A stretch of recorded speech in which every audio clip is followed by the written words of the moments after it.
Every night, a new horror tried to break into my home.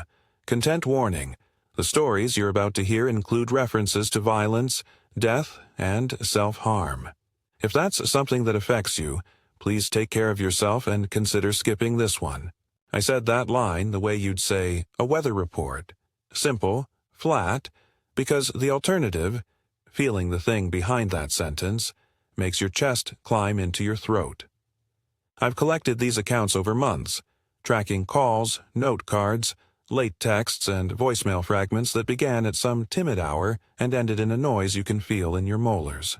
People described knocks, tapping, whistling at 3:03 in the morning, strangers at their door who carried the odor of rot and laundry detergent at the same time, neighbors who came to dinner but left their faces behind.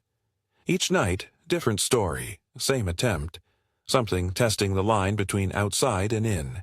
The first call I have is a 911 recording that still lives in the margins of my sleep. I listen to it the way you listen to a clock ticking when the power is out. Every small sound gains meaning. It's late, 11:32 p.m. The voice on the line, swallowed by static and the hum of the dispatch room, is thin with age or fear. It's hard to tell. He says his name is Colby. He repeats it like someone holding a shard of identity against a tide. He says, "Please," more than once. "Please. Send somebody," he whispers. "Please stop her." Then the background sound, a soft, wet thud against the door that becomes a tap, then a series of slow, almost polite knocks. The dispatcher, voice steady because that is what dispatchers are trained to be, asks where he is. York Street, number 62. The caller says she's small. She keeps pacing the porch. I can't make her stop. Then, interrupted, a childlike voice under him, high and lopsided, saying something that curls up cold. "Let us in." The phrase sounds like a lullaby swallowed by gravel. The dispatcher kept asking questions. Where is she? What does she look like? Colby tries to describe. Polka dot skirt, hair matted like wet string, hands that don't move quite right, but the words are half lost because you can hear other things. The cheap TV in the next room, the creak of a floorboard, the muffled sob that might be a human throat holding back a sound, or a fabric rubbing against a splinter. The caller's voice keeps slipping into the other voice, sometimes Colby, sometimes the small one reciting the same request. "Please stop her," Colby repeats. "Please." When officers arrive, the recording stops. Our audio picks up again later. The dispatcher on the call log, quiet, eyes red. The house had no forced entry. The front door was locked from the inside. The police found the place inside like someone had tried to tidy it and then ripped everything out of shape. Chairs overturned, a lamp with its bulb smashed, the television face in the carpet like a dark, dead eye. There was a patch of wall in the kitchen that had been opened. A narrow cavity someone had shoveled out and walled back in like a secret pocket. Behind it was a photograph that wasn't supposed to be there. An old missing person flyer taped to a packing crate from 2 summers ago. The name on the flyer belonged to a little girl named Taylor. Taylor had been missing from a nearby trailer park for almost 2 years. They found a small blanket in that cavity. They did not air the photographs on public channels. In the police report, the word decomposed appears only once in a sentence encrypted by official language. The officers avoided details. Later, in a hallway interview illuminated by a desk lamp, one of them, an officer who'd been on Colby's scene, told me the strangest part. Colby was Travis Quinley's brother. Identical twins everyone in the county had stopped asking after when Travis vanished the fall before. Colby's voice wavered in the recording between him and the girl's whisper. When Colby spoke after the house was cleared, he kept calling the girl she and we in ways that made the dispatcher sit up straighter. I called the station on an afternoon with sour light to ask a detective about the twin detail. He told me, slowly, that houses keep their secrets until they don't. Sometimes people come back different. Sometimes they come back not at all. The house was the thing that changed, he said, not the people. He sounded tired. Days after the call, The dispatcher who'd held the line with Colby told me she still woke up at 3 in the morning and listened for a small person on the porch. She changed the way she locked the door, moving the deadbolt again as if a mechanism could make sense of a voice. Her supervisor offered her leave, or time off, the same way an offer of a blanket is offered to someone who has frostbite. Practical and inadequate. She told me, in a voice that had lost its edge of training, that sometimes, when she closed her eyes, she could hear that polite knocking in time with her heartbeat. 3 soft taps, pause, 1 louder, then 2 like fingers checking whether you're paying attention. "Let us in," she whispered at the end of our conversation, and the phrase was not theatrical. It was tired and small, like something repeating itself because repetition is what things that aren't yet finished do. After that call, I realized how quickly the ordinary crosses the thin line into the wrong. A porch light, a knocked-on door, a person asking to be let through. These are the things we trade trust for every day. Most of the time, trust keeps its end of the bargain. Some nights, it fails. If you like long, late-night compilations like this, hit subscribe. More stories like this every week. Chestnut Street was supposed to be one of those ordinary places. A narrow lane with maples that made a green roof over the asphalt, houses with neat hedges and screen doors that rattled in the wind. Craig worked at a warehouse across town and liked his beer cold. Elsie knitted things when rain made the air feel like wool. One evening, the kind of evening you remember because it smelled of popcorn and rain, they settled into their couch with a movie. The lights were dim, the microwave clock blurred at 9:14 p.m., and life was doing its soft thing of being safe enough to forget the fine details. Which cabinet had the extra mugs? Which neighbor never returned borrowed tools? The knock came as a hesitation, soft enough to be mistaken for the heating kicking on. At first, Craig thought it was the wind. Then his certainty stretched into a second before he checked the peephole. There was no child on the steps. No small shape in the porch light. The porch camera, the kind you trust to show you packages and porch pirates, showed only static, then a picture of a small figure hovering inches above the planks, feet not quite touching. They watched the feed loop and rewrite itself like bad film. Craig opened the door a crack because people open doors for small things. On the porch, under the lantern's yellow eye, there stood a girl in a polka-dot dress soaked dark at the hem. Not standing exactly, more upright than floating, like someone resting on a memory of gravity. Her face was an absence, not empty in the way a blank page is empty, but hollow in the way a shadow takes the place of substance. Her lips moved as if reciting a recipe. She said, in a voice that sounded like a porch swing, "Let us in." The couple slammed the door and laughed at themselves at first, the sort of laugh that has a tremor. Elsie locked the deadbolt with the kind of mechanical certainty you use to remind the world that things are still real.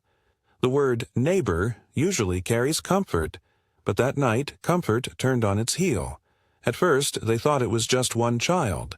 The knock came again that night, different rhythms, a tapping like someone checking every window. Then a shadow moved at the edge of the yard that shouldn't have been there because someone else's house light was on, and dogs barked in timidity. Across the street, the Halbert's porch light flicked off and on, then off for good. They heard the first chant at midnight from the yard below, a chorus of voices in a cadence that mimicked a prayer and a sales pitch at once. The words were simple and stubborn. "Let us in, let us in." It multiplied, layered like tape loops. From a window 2 houses down, a woman peered out, and a second later she began to wobble toward the street as if carried by some tide. The air that night carried the scent of something burned and something sweet. Candle wax and sugar caramel left on a pan too long, and when the radio tried to pick up a station it returned only a thin hiss, and for a heartbeat, a voice whispering the same demand. Craig nailed plywood across the shrubs and tightened every latch. Neighbors banged on each other's doors with a kind of urgent politeness, like someone delivering bad news with a cake. The municipal power grid hummed and hiccuped. Cell phones showed bars, then emptiness. The siren that usually announces city presence, ambulances, police, rose like a breath and then shrugged away as though the city were remembering itself into sleep. When sirens did roll by, they dulled, like someone had muffled the world with a blanket. Calls to the 911 dispatch were patched through and then dropped. Voices cracked off mid-phrase and returned sounding like they belonged to strangers. People started to gather in small groups on porches, clutching blankets, some of them whispering about bargains and promises and neighborhoods keeping a certain kind of order. The rumor spread like a thin fever. A man at the end of Oak whose father had been ill had made a deal in the basement years ago to keep the bills paid. The Halberts had been seen the day before carrying a sealed envelope to an unmarked van. The rumor smelled like guilt, and rumor often does the work of myth when institutions fail. On the third night, the watchers arrived in pairs and then in lines, moving through yards with the soft, mechanical patience of people who have practiced the same motion. But the watchers were not whole. They moved with the grace of limbs that belonged to different bodies, an arm that ended in fingers a little too long for the hand it served, a skull that tipped at the wrong angle. Faces retained enough recognition to be heartbreakingly wrong. The neighbor who had once baked bread and left it on your step now looked at you with a smile that wasn't hers and hummed the same two words. Their skin reflected the porch light not as skin, but as paper treated with oil. "They're looking like us," Elsie whispered, hands clenching a throw pillow as if it were the only thing keeping her from folding into herself. "They say it's so pretty." "Let us in," the crowd chorused below. It rose like a tide and took the street. Inside, Craig and Elsie made the only kind of decisions people do under siege. They turned themselves into a lock. Furniture braced against doors, screws dug into jamb, and wood groaned. They taped sheets over the windows to dim the faces outside, and the house shrank into a hollow they could still call shelter. For a while, this felt like victory. They ate canned peaches and told each other jokes they'd told when they were dating to pretend time hadn't shifted. But the chant threaded through their sleep, an undertone that tugged at the edges of memory. When they did try to sleep, their dreams were populated by faces from childhood. Teachers, cousins, children next door, all turning at the last second to whisper, "Let us in." The choice that breaks many people in these tales isn't always an event.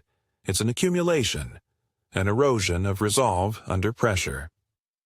On the fifth night, Elsie stopped making coffee. She sat on the stoop of the backyard with a mug in her hands, as if she planned to drink from it until the mug became part of her. She told Craig she could not breathe properly in the house anymore. The clap of chants outside felt like someone banging a fist on the inside of her skull. She said the faces at the windows no longer looked like the people she had known. They were arithmetic now, a calculation of hunger. She got small, like someone scraping away at themselves so something else could fit better. If you read the police notes, you'll see entries that try to translate the human into the bureaucratic: depressed behavior, suicidal ideation, domestic disturbance. If you talk to Craig 3 days after the main event, if he talks at all, he will tell you in a voice that is equal parts confession and surface tension that Elsie did what she thought would stop them. He will never tell you the method. Survivors keep the shape of what they did as a private geometry. He will tell you only that she chose a way to end her nights herself rather than answer the door. He will tell you that the house stopped being a container of life and became a measure, a place that counted what it had left and took the rest. When people in the neighborhood found Craig the next morning, they called him by name like someone calling a stray animal.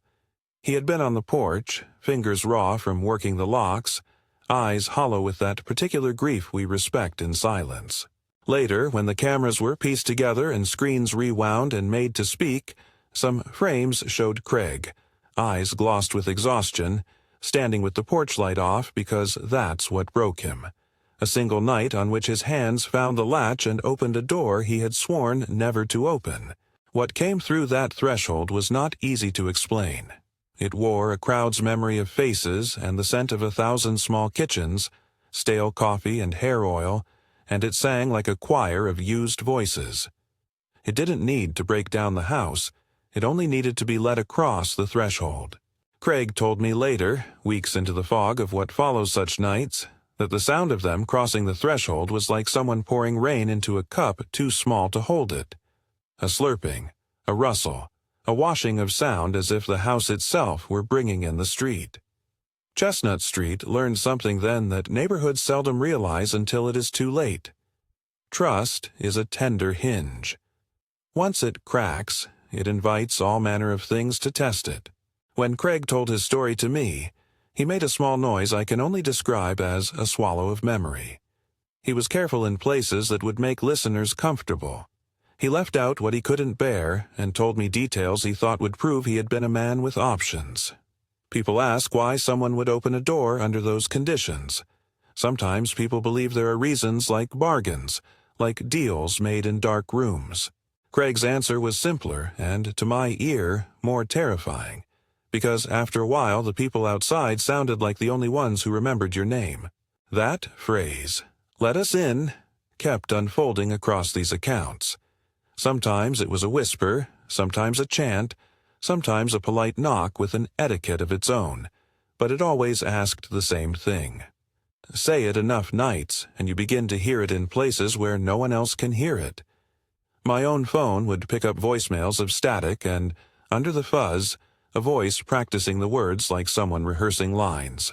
The tap motif, 3 short knocks, pause, 1, 2, started to feel like punctuation in a language I was learning by accident. I'd be sitting at my kitchen table and think I heard it on the ceiling, then realize my neighbor had slammed a window because the night had a sound like someone trying to get in. The taps sounded different depending on what was being asked for. A polite knock meant a child or someone afraid. A scraping meant patience. The 3 and a pause meant someone counting out chances. There is no logic to it, except the logic of the thing making the sound. Tyson's place is a long way from Chestnut Street. It's farmland on the breadth of the county, where the road is a skinny vein and the nearest convenience store is 20 miles round trip. Tyson had known how things worked there. The weather, the tractor's temper, which dogs chased fox and which were brothers with the night. He was the kind of man who could muffle a diesel engine until it purred, and who measured time in the rotation of the moon and the slow fatness of pumpkins. He loved the land the way other men loved their fathers, and his parents were buried under a corner of his orchard where their names were carved into stones softened by moss. Tyson told me the first night the garbage truck came after midnight he thought it was a prank. In rural towns, trucks come at odd hours sometimes because city schedules are weird and people dump things they don't want seen at dusk. But this truck was wrong. It rolled up with a hum like a throat clearing, brakes sighing, and smelled of something in the nebula between oil and old meat. Men in the truck's light moved with a slow, professional ease as if they had done this job for years. They put bags into the compactor, and then they reached into pens. Not into trash, into pens where Tyson kept pigs, and by morning the pigs were fewer and the fence was cut as though by thinking fingers. Tyson's farm boarders, men with weathered caps and hands the color of well-used leather, gathered with him around the lanterns like a jury. They followed the tracks left by the truck and found marks in the mud not consistent with tire treads, more like long sticks drawn by a palm.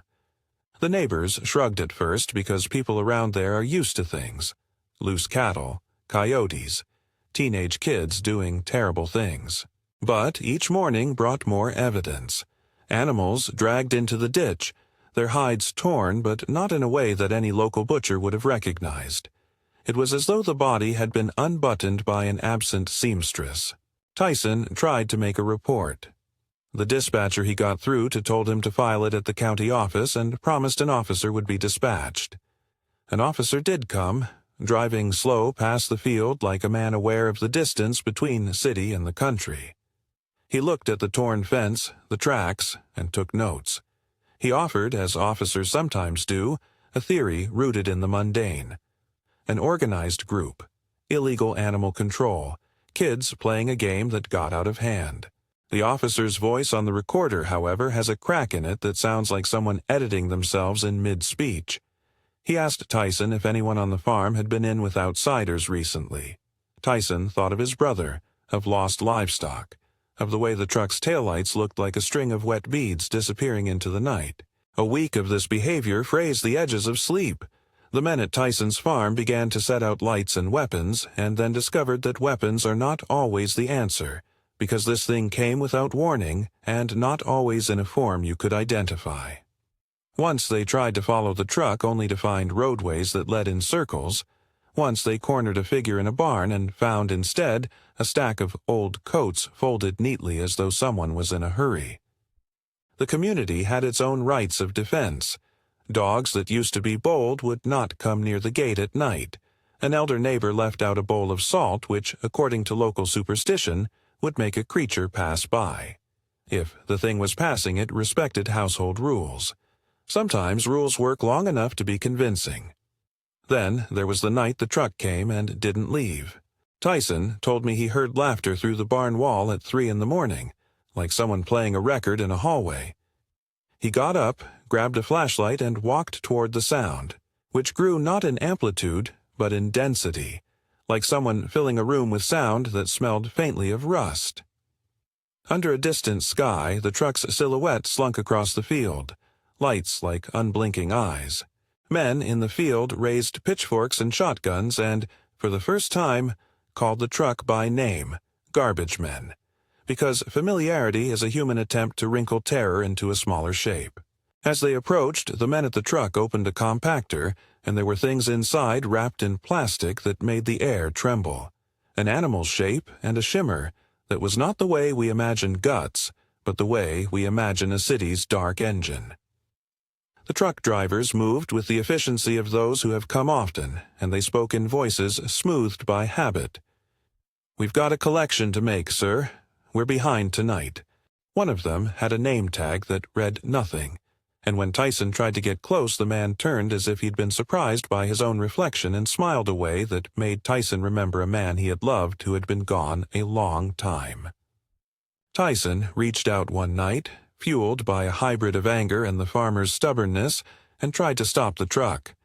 The men on the truck sang a lullaby while they worked, the kind of small song that homemakers use to erase the edges of the world. When Tyson's hand touched the truck's side, it felt like touching a refrigerator that had been left in a field for 100 summers. Cold, alive with a latent, indifferent power. The truck didn't move faster when men came with sticks.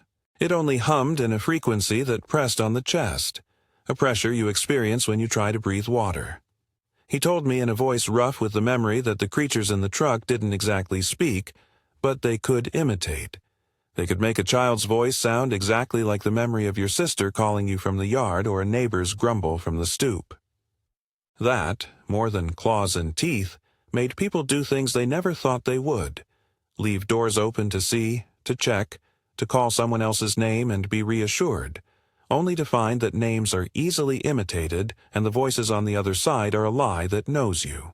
As the men gathered one particular night, hope like a live coal, the truck stopped in the field and a sound like a bell tolled from it. Low and slow, and from the compactor spilled a single figure that walked on 2 legs and had a bundle of something clutched to its chest. The figure's face bore the outline of a human's, but it moved as if someone had sewn it on for dramatic effect. It walked toward the men and, at the last moment, leaned its head toward Tyson and whispered, "Let us in." That whisper is the same one I heard in Colby's call and in the chorus outside Craig's house. It returns because it is practical. It asks for the easiest thing to grant. It does not need to force. It only has to convince. Tyson's story stretches until the field becomes an arena of moral erosion.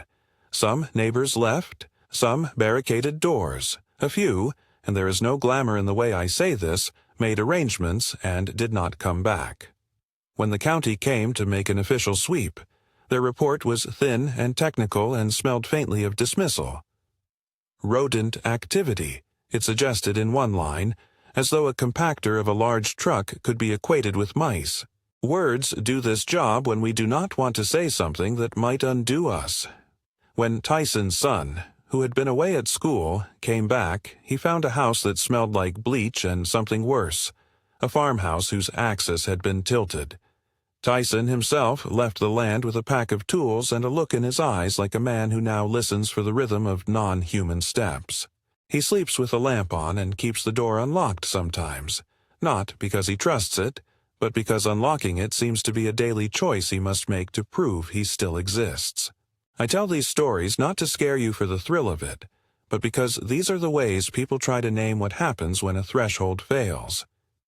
Each narrator chooses details that make sense for them. The 911 dispatcher thinks in clipped phrases and procedures. Craig remembers a couch cushion and laughter. Tyson remembers a truck's taillights like a string of red beads. The details matter because they anchor the human amidst a phenomenon that wants to translate itself into myth. There is a pattern, if pattern is the right word. The first night a thing comes, we call it an accident. The second night, we begin to name it a problem. By the time the third night rolls around, the only question is who will be the next to open or not to open. People make strange bargains under pressure. They promise not to look. They trade photographs. They leave envelopes of money on stoops. Bargains are, in a way, doors. You can make them, swap them, fold them, and tuck them into a drawer. But bargains also ask something. The bargain demands compliance, and compliance often costs the self. I sat with the dispatcher again after a month. She had muted the lights in her apartment to sleep in the daytime. In the window there was a set of false silhouettes, cutouts of children that she placed to make the glass look occupied. She told me she sometimes dreams of a child tapping on the pane, and when she wakes, she finds her hands clamped around a mug of coffee she had never touched. She used the phrase again, almost apologetically. "Let us in." The words in her mouth were no longer an echo of the night. They were a pattern in the brain. They lasted longer than the fear. There are other threads, like a seam that runs from house to house, the garbage truck in Tyson's field, the chant on Chestnut Street, the whispered, "Please stop her," on Colby's call. They all cross at the idea that a voice, polite and small, can erode a lock. I have recordings that show the way cities react and do not react. Police wheel through neighborhoods like distant weather. 911 lines fill and then drop. Sirens come, and then the sound dies like the end of a film. The institutions that say they will keep us safe are often not the last line of defense the night will test. At the edge of these stories sits a small, private question. What are we willing to trade to keep the inside inside? The question eats at people because the more you answer it, the smaller the definition of you becomes. Craig learned this the hard way. Colby found out in a 911 call that a small voice could become his life. Tyson watched a truck that should have been municipal gather the things he loved in the dark. The dispatcher listened to a whisper and thought for a long time about whether the world could be rearranged so that the tap at the window could not find purchase. There is a point where telling a story becomes the same as checking the locks again. I write this, and you listen. You may look at your door in a different light. You may tape the windows or set more lights. These responses are attempts at control, and control comforts us because it performs action in the face of a small, relentless chaos. Before I tell you the next tale, a short note. These nights keep unfolding. They construct themselves differently each time, sometimes as a child, sometimes as a truck, sometimes as a smooth stranger with a smile you trust, but their entry point is always the same, the threshold. They study the hinge the way a thief studies a lock. They practice the language of asking, and then exploit the mercy we gift to anyone who sounds like a neighbor. In the next account, the place at stake isn't a porch or a barn. It's a building full of people who thought cameras and high rent would mean safety. It's the kind of place administrations trust, where residents pay to sleep behind a keypad and think themselves protected. The narrator there described waking to a sound like water moving through pipes and later realizing the sound was a chorus. It was a different form, but the same request, the same ache at the door. That story begins on a night when the neighborhood's cameras blinked and forgot how to see. At first, it seemed like a technical glitch. Then the laundry room started to smell of metal, and that's when people realized the unseen was practicing how to cross the threshold. That story begins on a night when the neighborhood's cameras blinked and forgot how to see. At first, it felt like a tech hiccup, unlucky firmware, exhausted servers, but the smell told a different truth. The laundry room on the ground floor, where tenants dropped quarters and gossip, began to smell like metal and old batteries. A clean, acidic odor that sat under the nose like an accusation. People noticed the smell and thought nothing at first because living near other people teaches you to ignore the little warnings until they are too big to ignore. Rochester Heights was a tall rectangle of brick and balconies, the sort of building you assume has a manager and rules and cameras to verify both. You pay online for a sense of security, keypad, fob, an apartment feed you can check at 3 a.m. when you can't sleep. The narrator from that building, a woman named Mara, told me about living behind those keys.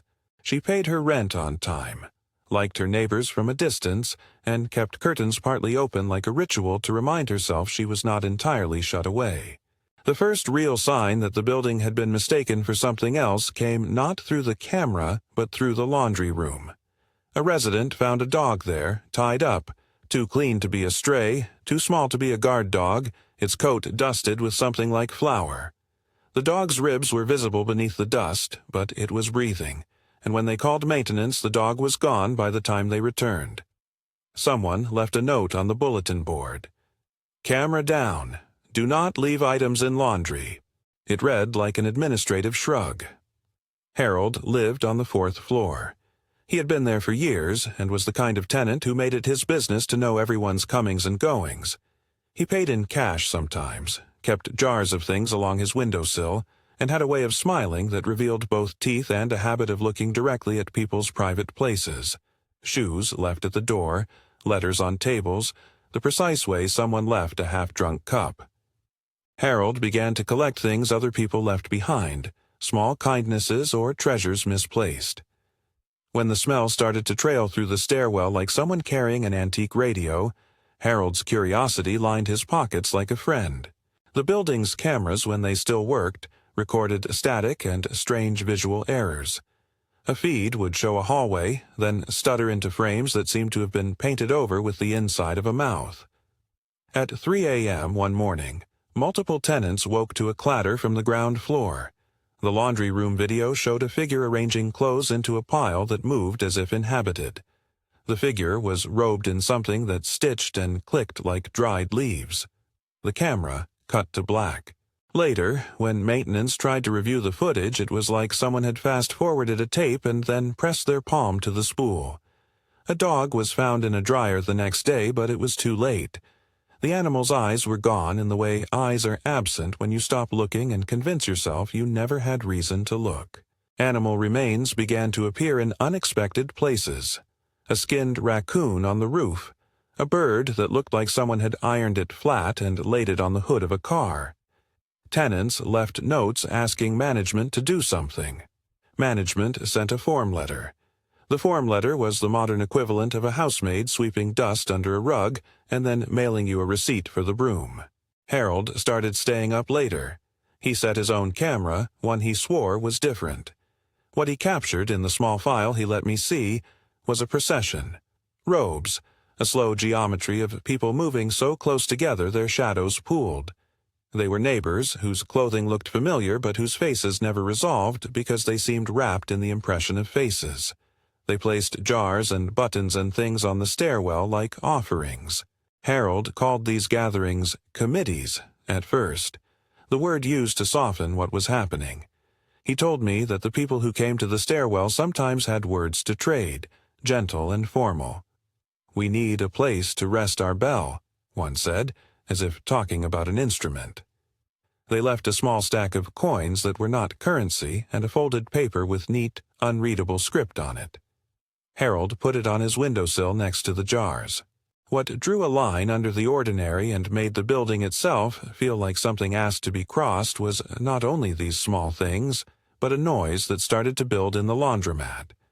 A deep, repeated sound, like someone rubbing a bowl with a damp thumb. It kept time with nothing, and every time it sounded I could hear the thresholds in the building shiver. Tenants described waking to the noise and seeing it pass like a shadow in the hallway, where the light from the exit sign made everything look a little off-color. In those hours, the elevators made a long sigh and the security patrol slowed its rounds into a negligence that looked like sleep. Mara told me she began to see offerings in the lobby. Small toys arranged in a circle, mail folded into origami birds, a child's shoe propped upright like a marker. People stopped taking out trash at night. Someone nailed a piece of wood over the mail slot. The intercom would chime, then play a sound like someone choking on a laugh. She and a friend tried to watch from her balcony once, huddled under blankets with hot drinks, and saw silhouettes gather beneath the streetlight. The silhouettes moved as if being guided by a hand we could not see. A robed figure walked from door to door, and when it came to some apartments, people left their homes entirely, walking down into the street like sleepwalkers who had forgotten where their keys were. What turned it into an invasion was the laundromat itself. Someone pushed the door open one late night and found, in the middle of the room, a tower, an obscene vertical arrangement of things that looked almost human when looked at too long. I will not describe the tower in a way that reduces it to a how-to. It was as if someone had stacked soft items and given them the illusion of limbs. It had things that suggested eyes and mouths if you had a mind to see them. It hummed faintly and attracted flies like a small son of rot. People who work with machines call such constructions ore in jokes, but this was not a joke. Harold called it an altar the first time he saw it, and some of the neighbors started to call what was happening the building's sickness. When the residents complained to authorities, the police walked through the lobby with the same polite disbelief they bring to domestic disturbances. They took statements, they convened at the station, and then, a week later, the building's management claimed an anonymous donor had helped with a religious art installation, and the paperwork was signed and filed. The building's notices changed tone. We ask residents to refrain from posting false reports. In the meantime, tenants found objects tucked under their doors, pamphlets with phrases that seemed to be prayers and a thin smell like iron. Mara told me she saw the robed procession take an elevator down and then leave without looking back. She followed as far as the stairwell would permit, and then the stairwell opened on a wall that hadn't been there before. A folded patch of the fifth-floor corridor had become nothing more than plaster and a rectangle of paint. Tenants who tried to go out to their cars at night sometimes returned shaken, unable to describe what they had seen other than to say, "It wasn't there before." The building started to eat its own edges like a thing expiring. Harold disappeared in ways that make the hair on your arms stand up. One week he was making his rounds and leaving his little jars on the windowsills. The next, he did not appear at the stairwell. The security camera only showed a sliver of his shadow and then a moment of static. His apartment door was closed. The management sent a courteous letter about a missed rent payment 2 days later. People called the police. The police found Harold's front door open, but the apartment inside appearing exactly as he had left it, save for a single change. A small space near his kitchenette had been pried open and filled with a stack of old photographs tied with twine. At the center of the photographs lay a small button, pressed down as if to make a hole in the world. The more people tried to explain Rochester Heights, the more the explanations collapsed. Some tenants left. Others stayed and became quiet about it, their faces yielding to a stillness that felt like shame. Those who told the story later spoke of a week where the building felt like a throat, and they were only allowed to look through its teeth. Many nights later, Mara said, she found herself barricading her door with a dining chair as if the chair could reason with anything that thought about crossing thresholds. In the final eruption, someone, possibly a group of tenants angry enough to act, lit the tower in the laundromat. It burned slowly and with a smell like old books.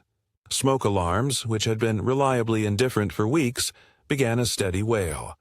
People ran with buckets and sheets, and after a time, a line of bodies was moved down the stairwell where the sky looked the wrong color. It was like watching a small civilization evacuate a ruined shrine. The fire department arrived late or too late. The report afterward was written in clinical cadences that erased the small human details everyone remembered. The building was declared unsafe and closed. But closing a building is not the same as closing a thing that has learned where to rest. The survivors who fled Rochester Heights told me, months later, that where they had lived had been scrubbed from memory in a broader sense. A neighbor who had moved in the building across town swore that Rochester Heights had always been a vacant lot. The city's records seemed thin. When a reporter asked about Harold, the office clerk said with perfect official patience that the building had no historic incidents, no fires, no tenants by those names. The survivors kept the evidence. Bruises under shirts. A shirt with a smear that wouldn't wash out.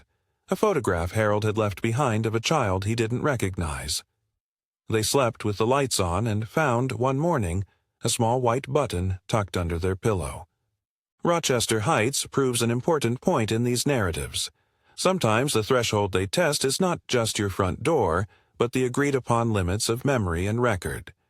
If a building can be excused into nothing by the people who count things, then the threshold becomes a bureaucratic nothing, easy for a thing to fold through like a hand through a curtain.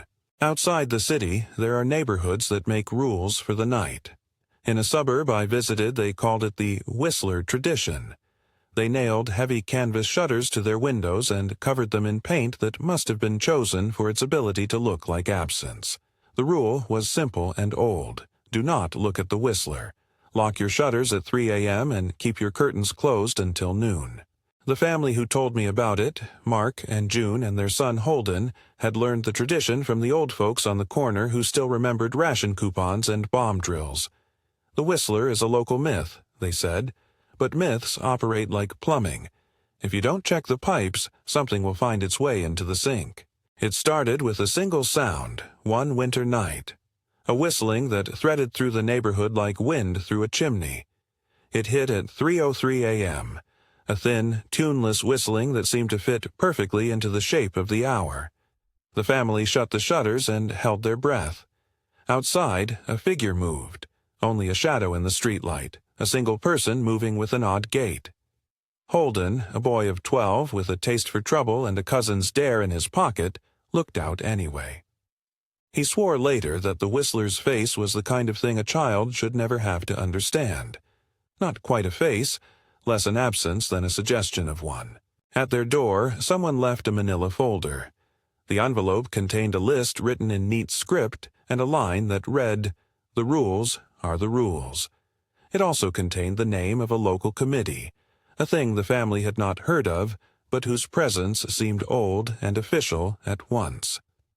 Mark brought the folder to a neighbor who had been part of the welcoming committee for years.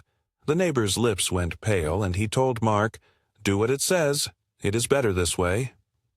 The rules were absurd and precise. Keep your curtains closed. Do not answer any knock between 2:45 and 3:15 a.m.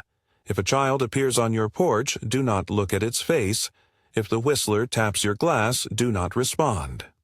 Holden, being Holden, tried to break one rule. He opened the slat of the shutter with a fingernail, a small error that felt to him like a cheat at a board game.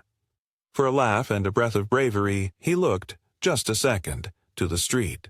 He saw a movement that looked like a boy, small and stooped, and then, sudden and animal and perfect for a child's mind, the boy turned toward the house and smiled in a way Holden later described as like somebody showing you the wrong picture of someone you love. After that night, Holden would wake at the edges of sleep and hear a whistle threading through his bedroom like a needle. The Whistler's rules had teeth, and the teeth bit in ways that were not always visible. June told me of a neighbor who had not followed them and who had, 3 months later, become quiet in a way that resembled being made of glass. The neighbor's eyes dulled. He stopped speaking about things he had once loved. Some people in the neighborhood took to walking the streets in the day and, with a reverence that might have been superstition, sweeping the drains and checking gutters for anything that looked like it might be left out overnight. The Whistler's presence, measured by the community's response, created a behavior pattern where the house had to perform correct rituals to remain safe. That performance has its cost. The family that obeyed the rules found themselves living in a house that was simultaneously safe and claustrophobic. The shutters made light suspicious. Holden's mother learned to sleep in daylight hours, to feed the house during the day, to strengthen its hinges like someone tending a sick animal. They barred windows and avoided conversations about the Whistler in the voices of grown-ups because not talking is a kind of armor.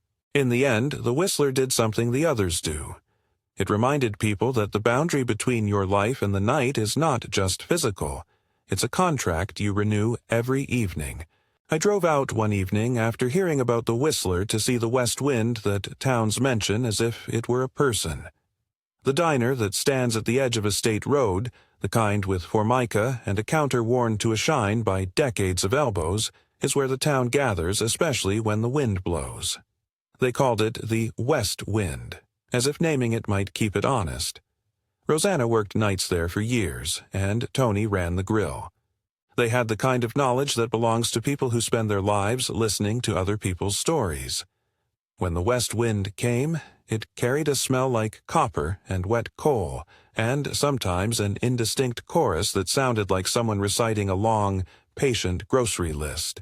The west wind comes in a sweep. It blows the road empty of cars and crowds the sky with an oily mist. Drivers pulling up in a blue sedan sometimes got out like men who had forgotten their heads. At the diner, people huddle in the fluorescent light and talk in low voices because voices carry outside. The night the wind turned, Rosanna saw a car pull into the gravel and watched a couple step out, hands bundled, and walk toward the trees at the field's edge. The narrator who told me this had run out into the field, a hand on her side like a person who believes she might be able to keep someone from being taken by holding them. They found an outline where the couple had walked into the wind. It was not a body so much as a comma in the grass, a patch where the earth looked sown differently. The wind had a way of making sounds that were almost language and of making people answer with movement. Rosanna and the narrator tried to call them back. The people in the blue sedan had been walking and then had stopped as if listening, and then their feet parted, and then they walked like a line of paper cutouts being carried on a string. The town is full of rules for such nights. Tony remembers one older man coming in and saying, "When the west wind comes, you do not go to it. You shut your doors and you put salt at the threshold." The diner people, hardened by decades of bad weather and worse luck, agreed and did as they were told. But the narrator and Rosanna chased the outlines into the field. For a long time they kept a vigil near a stand of pines, eyes strained and lids heavy, until the wind blew into a shape that made them step back. The shape felt like hands passing through the world and scraping the edges of people's faces. They made it back to the diner with their collars wet and their palms empty, but their voices had something different in them afterward. Rosanna's laugh is not the same. It has a catch that sounds like someone clearing a throat. Tony says the west wind is a test to see how you will answer the night and that the rules are simple: shelters, lights, and the unromantic courage to not be curious. The west wind finds the curious as a hawk finds mice, not in a hurry, because it knows how long you can watch. Then there is Lydia's story, a more intimate terror. Lydia grew up in a cramped house at the corner of a block that smelled of lemon oil and old books. Once, as a child, she made a bargain she did not understand. The thing she bound herself to was not theatrical. It spoke in a voice that promised a shape of life she craved: love, warmth, a room that would always be bright. Children make bargains because they think they're trading marbles. They do not account for the cost. By the time Lydia was 23, she had a small apartment, a partner, and a closet full of memories that did not match. Lydia had always been fastidious about her locks. As a child, she would check the door 3 times before bed. As an adult, it had become a ritual: deadbolt, chain, 2 padlocks. There were nights she would sit awake and draw patterns on the wood with her fingernail. One winter she woke to a knock that sounded like someone running a knuckle along the grain. It began as a patient, rhythmic pounding, as if someone were rehearsing the cadence of someone trying to apologize. It sounded like something that had no hurry. She told me about the yellow eye she sometimes glimpsed under her door. It was a sliver of light at the baseboard that did not match the color of the street. At first, she convinced herself it was an appliance or a neighbor's flashlight. Then she noticed the way the light moved like a shallow breath.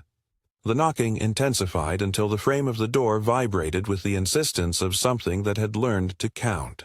Lydia's partner wanted to call the police. Lydia refused. She said, in a voice that wrapped itself around the memory with both guilt and a tired sort of pride, that a bargain is a private thing, and once made it wants you to hold to your half of the agreement or pay at your own hand.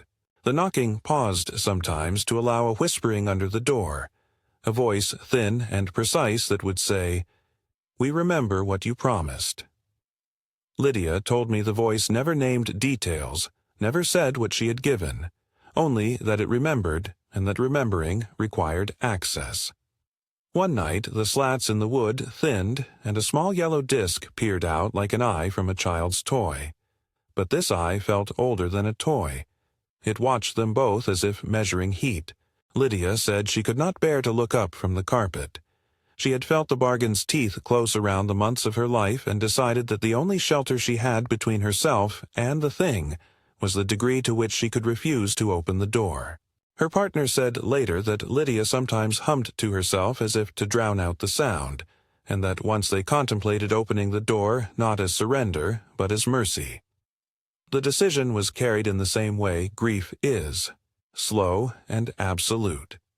In the end, the story breaks the way these stories break, not with clarity but with a silence that answers all questions. Lydia stayed behind her bolted door. Her partner left early one morning and never returned. Neighbors would later say they noticed Lydia's curtains closed even in the bright months, and that when she opened them for the first time months later, she had the look of someone who had held her breath too long and had forgotten how to exhale. There are no tidy morals here, only consequences. Bargains create thresholds that can be used against you. The thing that promised warmth will ask for warmth again and again until the house is cold. Eddie's room was a different kind of threshold. Eddie was the roommate from my own college years. Restless, fast with jokes, someone who liked the sensation of locks. He carried with him a compulsion to close doors properly, the kind of habit that becomes a ritual in a house where you do not know who will be back at 2 a.m. He had a keychain with 14 keys. He kept spare locks in the bottom drawer of his dresser. If you visited him, you would find knives behind the magnet on his fridge and cheap glass bottles labeled for drinks he never finished. One midnight, he called me hysterical. He said the lights outside our building were moving in a ring and that someone was whistling at the street lamp. He said, clearly, "Get here now." I went. When I pulled up, the parking lot seemed full of blinking little moons. The lights rotated slowly like a carousel someone had left to spin in the dark. In the pools of light, the faces of people looked as if someone had taken a photograph of joy and left a smear over the negatives. Eddie was already at the door, keys in hand like bones. The thing at the edge of the parking lot was not a person. It had a face that liquefied when you tried to look at it straight on, a scope that suggested eyes but collapsed if you met them. It made a sound like someone turning a crank. Around it, things shimmered, a smell that tasted of pennies and something like old cereal, a noise that sounded like birds arguing behind a thin wall. The house's threshold, the locked door, suddenly felt like a membrane. Lights spun, and when the spinning stopped, Eddie stamped his foot and said softly, "They'll not get in." They got in by telling lies. The lights mimicked the voices of our friends. They could play back laughter that had been recorded in real conversations and set it like bait close to a window. Lights throbbed, patterns crawled across the glass like fish. Eddie started to see shapes in the reflection. He began to check the locks more often, pausing to count keys the way someone checks the number of times a bridge must be inspected. Our building's management finally installed an extra deadbolt to assuage his fears. At 3 a.m, when the lights spun and the voices coaxed, Eddie would stand guard like a medieval soldier whose armor had been replaced by a cardigan. The night the sludge creature came, it arrived in the form of light and suggestion. The spinning lights condensed into a wet mass that moved like oil spread across a pane of glass. It pressed against the window as if curious. Eddie, whose fixation had become a burden to himself, opened the inner door and let the chain hang, an old habit that felt to him like a symbol of control. The creature, as much a pressure as a presence, pushed itself into that gap. My only clear memory is of a sound, like someone scraping a fingernail down plaster, a wetness on the wood below the chain, and Eddie's face, which had been strained for months, finally unstrung into a clear expression the likes of which you do not see outside of nightmares. I remember smashing the window. It happened because I couldn't stand watching the way Eddie's hands trembled while the creature tested the chain like a knitter tugging at a loop. I took a brick from the stoop and threw it through the glass, and in the act I pulled Eddie with me and dragged him outside. We rolled on gravel, and under the streetlight the world smelled like ozone and the cheap cigarette tobacco Eddie favored. The creature slithered back into the darkness with a sound like a drowning laugh. Afterwards, Eddie had a burn mark on his forearm that shimmered like a bruise and would not fade. He moved out months later to a town where no one knew his name. He was not cured. A year later, I saw him at a bar, laughing too loud, his eyes searching the door for something that would not walk in. He told me, in a voice that had the ring of the philosophy of those who have seen thresholds fail, that the problem was not creatures but conduits. People who act as thin places, people who for whatever reason become porous, let things climb through our edges. Eddie's habits had made him into a thin place. There are micro-myths that knot these stories together. The tapping at 3, the garbage truck's hum through a field, the west wind, the chant, "Let us in," repeated by different mouths across different nights. Each of these is a motif, but more than that, they are a method. If you string enough nights together, you begin to see how these things learn the hinge. A whistling at 3:03 is not just timing. It's a metronome used to practice rhythm against the wood. A garbage truck becomes an actor in a parish play, a familiar costume that can be swapped out and replayed. And the phrase itself, "let us in," works like grammar. Ask politely, and people will sometimes oblige. There are smaller vignettes I collected along the way. A woman in a cul-de-sac told me she taped pennies to her windowsill and prayed over her silverware. The pennies stayed put, but the silverware sometimes slid a hair's breadth off the table as if rearranged by an inattentive hand. An elderly man kept a radio under his pillow that he turned on at 2:59 a.m., so the static would hold the night at bay. A teenager swore she could feel fingers count her ribs when she slept with an open window. These are the details that lengthen the nights. They are not dramatic on their own, but together they stitch a garment nobody intends to wear. The final week of these accounts brought me back to the city where the sirens have a habit of cutting out mid-note. The dispatcher who had taken Colby's call and the others that night sat with me again, hollow-eyed but a plate of steadiness in her palms. She told me of a new pattern she'd been hearing. Not just a child or a truck, but a sequence of knocks that seemed to audition doors like someone testing keys. Tap, tap, tap. Pause. One longer. Too short. She had learned to trace the sound in her head like a map. It was as if each night the world invented a new way to ask a permission it did not deserve. We spoke about guilt, the quiet, terrible weight victims and witnesses carry. The dispatcher said there are two kinds: the guilt that arises from a decision you made, and the guilt that comes from a life you were unable to save. She told me she calls it afterlight, the part of night when your mind leaves a small hallway in memory and takes up an office in blame. In her voice, the metaphor was precarious. She had worked years training to be a steady hand, and now she found training inadequate because everything she had learned at the desk did not contain the tenor of a chorus at your door. She slept with the radio on and the deadbolt twice locked. Sometimes in the dark she would whisper the same tired plea she had once taken through a headset. Please stop her. The phrase was no longer only the chords of a desperate call, it had become the shape of nightly prayer. I met survivors who had erected entire domestic liturgies around keeping the inside inside. A woman I know sleeps with her shoes pointing toward the door as if orientation could anchor the night. Another man keeps a ledger of visitors and a photograph of every person who knocks.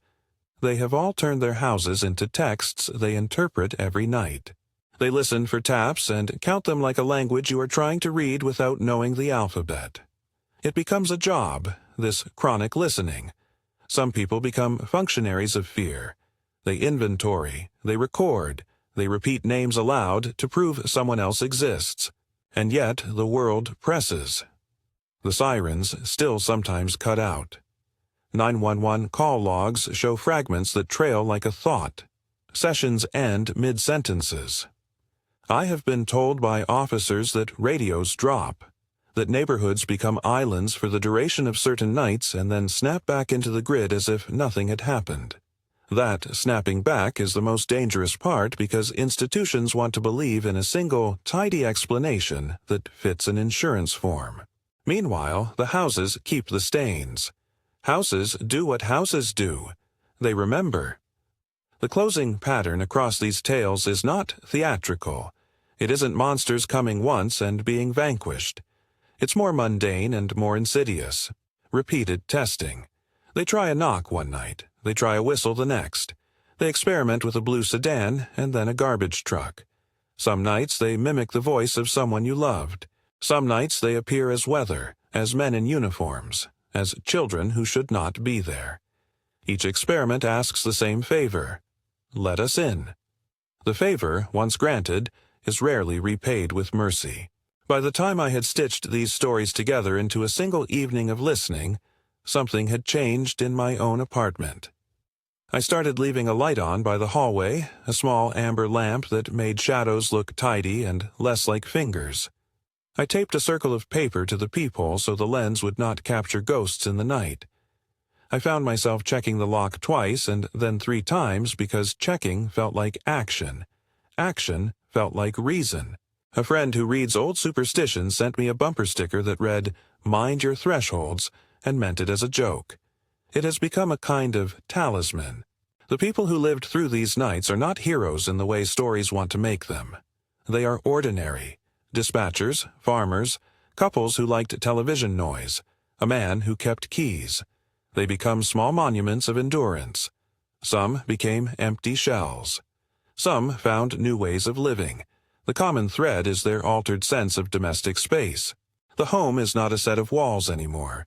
It is a ledger of choices and a monument to the small economies we perform at night. Do we answer? Do we resist? Do we open the door and be kind? Or do we lock and live with that answer forever? I asked myself, as you might, about resistance. How do you hold the line? The stories do not offer a single cure.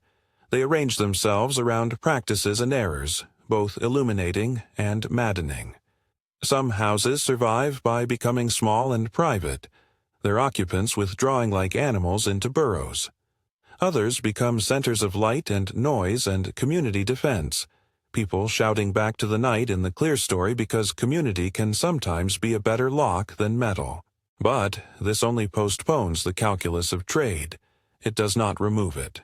Before I sign off, there are the final details that gnaw at the bones of the stories. The chant, "Let us in," appears again and again. I heard it as a whisper in Colby's Call, as a chorus on Chestnut Street, and as a last breath from a figure in a field. I have strung it here not for shock, but because repetition is how we remember the shape of a thing. Say the phrase enough times and you can feel its grammar. It is a request dressed as a rule, a politeness that insists. In the morning, after a night of knocking, survivors find themselves listening for it even when the world is sunny. It sits in their teeth. I want to finish with what happened afterward for some of the people I met. The dispatcher took a leave of absence and moved to a small town where she works in a library by day. She said the quiet helps in a way. The rhythm of returning books reminds her that things can be uttered and then shelved. Craig took a job as a night janitor at a mall 3 towns over where fluorescent lights burn all night. He told me once, in a voice that still smelt like a man who has been awake too long, that he prefers the hum of machines because machines are only neutral. Tyson's son sold the farm. He keeps a small patch of ground with nothing more than a stone and a lantern that he lights on the anniversaries. Lydia opened a window once in the middle of the day and let the sun move through the room like a scanner. Eddie sometimes calls. He says the marks on his arm are a map he keeps private. As for me, I write and I listen. I keep an extra chain on my door and a habit of saying aloud the names of the people I love before I lock up. It feels like a ward, but perhaps is just a phrase to steady the breath. If these kept you up tonight, leave the creepiest moment in the comments and lock your doors. There is one last thing I should tell you, and then I will go. When I first said that line, every night a new horror tried to break into my home, it felt abstract, a thesis rather than an event. Over months of collecting calls and sitting with survivors, I have come to understand it as a specific daily pressure. It is not a single monster. It is the pressure of the night when it invents a voice that sounds like mercy. Tonight, as I finish this, it is raining in a thin way outside, the kind of rain that smells sharp in the air. I have the lamp on by the hallway. I've checked the locks. I'm careful because these are the small things one does after nights spent cataloging perimeter failures. The building across the lane hums as usual. Somewhere a siren winds into being and then drops away, as if interrupted. Then, at the very edge of hearing, I noticed 3 soft taps. A pause. 1 longer knock. 2 quick raps after that, like someone counting out a small hope on my doorframe. "Let us in," said a voice so small it could have been the rain themselves. I sat with my hand on the chain for a long time, feeling the metal cold through my palm. I am telling you this because myths are made from truth, and truth is the thing we try to name to make sense of the dark. This is the last image I will leave you with. The way the sound of a polite knock, practiced over many nights and many mouths, can sound exactly like the memory of someone you used to trust. The rest of the night is a choice. I am choosing to stay here, whispering names into the dark until the lamp goes out. You can choose how you answer when the night knocks at your door. Good night. Lock your doors.